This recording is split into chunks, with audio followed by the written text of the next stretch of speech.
ಎಲ್ರಿಗೂ ನಮಸ್ಕಾರ. ಇವತ್ತು ನಾನು ಮೊಟ್ಟೆ ಸಾರು ಮಾಡೋದನ್ನ ಹೇಗೆ ಅಂತ ಹೇಳ್ಕೊಡ್ತಾ ಇದ್ದೀನಿ.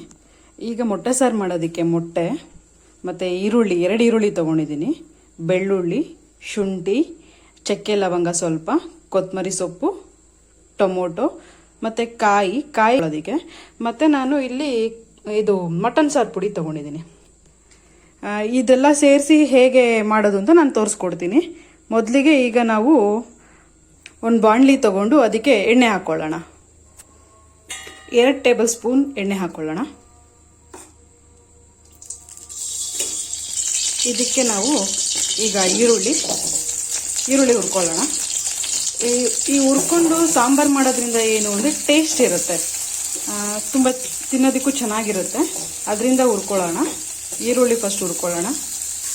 ಅದ್ರ ಜೊತೆಗೇನೆ ಶುಂಠಿ ಹಾಕ್ಕೊಳ್ಳೋಣ. ಶುಂಠಿ ಮತ್ತು ಬೆಳ್ಳುಳ್ಳಿ 2 ಆ್ಯಡ್ ಮಾಡೋಣ.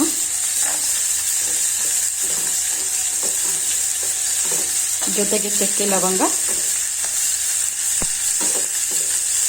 ಸ್ವಲ್ಪ ಇದು ಬ್ರೌನ್ ಕಲರ್ ಬರೋವರೆಗೂ ಹುರ್ಕೊಳ್ಳೋಣ.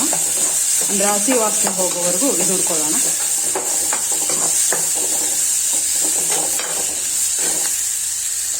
ಇದು ಕೆಂಪು ಕಲರ್ ಬಂದಿದೆ. ಇದಕ್ಕೆ ಟೊಮೊಟೊ ಆ್ಯಡ್ ಮಾಡೋಣ. ಟೊಮೊಟೊನ ಹಾಗೆ ಸ್ವಲ್ಪ ಸ್ಮ್ಯಾಶ್ ಅಂದರೆ ಮೆತ್ತಗಾಗೋವರೆಗೂ ಹುರ್ಕೊಳ್ಳೋಣ.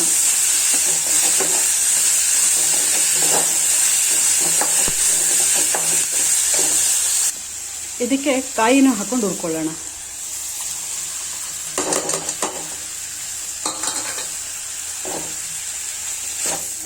ಟೇಸ್ಟು ತುಂಬ ಚೆನ್ನಾಗಿ ಬರುತ್ತೆ. ಉರಿಯೋದ್ರಿಂದ ಏನು ಅಂತಂದರೆ ಇದರಲ್ಲಿರೋ ಏನಂತಾರೆ ಗ್ಯಾಸ್ಟ್ರಿಕ್ಕು ಅದೆಲ್ಲನೂ ಕೂಡ ಕಮ್ಮಿ ಆಗುತ್ತೆ. ಹುರ್ಕೊಳ್ಳೋದ್ರಿಂದ ಟೇಸ್ಟು ತುಂಬ ಚೆನ್ನಾಗೂ ಬರುತ್ತೆ ಖಾರ. ಇದಕ್ಕೆ ನಾನು 1 ಸ್ಪೂನ್ ಧನಿಯಾ ಪೌಡ್ರ್ ಹಾಕೋತಾ ಇದ್ದೀನಿ. ನಿಮಗೆ ಸಾಂಬಾರು ಎಷ್ಟು ಬೇಕಾಗುತ್ತೆ, ಮನೇಲಿ ಎಷ್ಟು ಜನ ಇದ್ದಾರೆ ಅಂತ ನೋಡಿಕೊಂಡು ಅದ್ರ ಮೇಲೆ ನೀವು ಖಾರದ ಪುಡಿನ ಹಾಕ್ಕೋಬೋದು.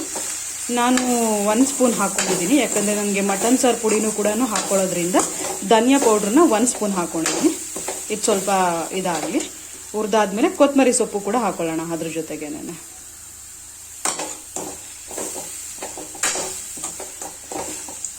ಎಲ್ಲನೂ ಸ್ವಲ್ಪ ಮೆತ್ತಗಾದ್ಮೇಲೆ ಆರಿಸ್ಬಿಟ್ಟು ಮಿಕ್ಸಿ ಮಾಡ್ಕೊಳ್ಳೋಣ.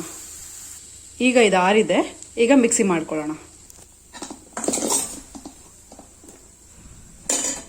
ಈಗ ರುಬ್ಬೋದಕ್ಕೇನೆ ಧನಿಯಾ ಅಂದರೆ ಮಟನ್ ಸಾರು ಪುಡಿ ಹಾಕ್ಕೊಳ್ಳೋಣ.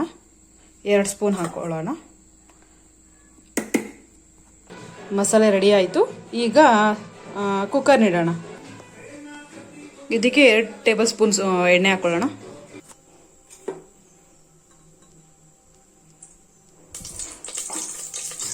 ಮಸಾಲೆ ಹಾಕ್ಕೊಳ್ಳೋಣ.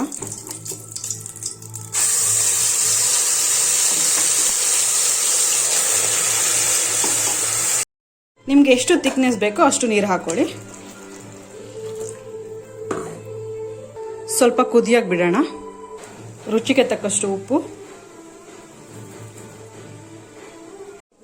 ಸಾಂಬಾರು ಬೆಂದಿದ್ದೆ. ಈಗ ಇದಕ್ಕೆ ಮೊಟ್ಟೆ ಹೊಡೆದಾಕೋಣ. ನಾನು ಒಂದೊಂದೇ ಮೊಟ್ಟೆ ಹೊಡೆದಾಕ್ತಾ ಇದ್ದೀನಿ, ಯಾಕಂದರೆ ಒಂದೇ ಸರಿಗೆ ಬಟ್ಲಿಗೆ ಹಾಕ್ಕೊಂಡು ಹಾಕಿದ್ರೆ ಅದು ನಾನು ಒಂದೊಂದೇ ಹೊಡೆದಾಕೊಳ್ತಾ ಇದ್ದೀನಿ ಮೊಟ್ಟೆನ.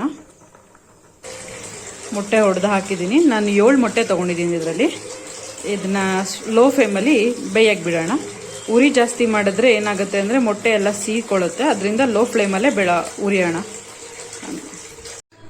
ಮೊಟ್ಟೆ ಸಾರು ರೆಡಿ ಇದೆ ವಿತ್ ರೈಸ್ ಜೊತೆ ಮೊಟ್ಟೆ ಸಾರು ರೆಡಿ ಇದೆ. ಒಂದ್ಸರಿ ಮಾಡಿ ಎಲ್ಲರೂ ಟೇಸ್ಟ್ ನೋಡಿ.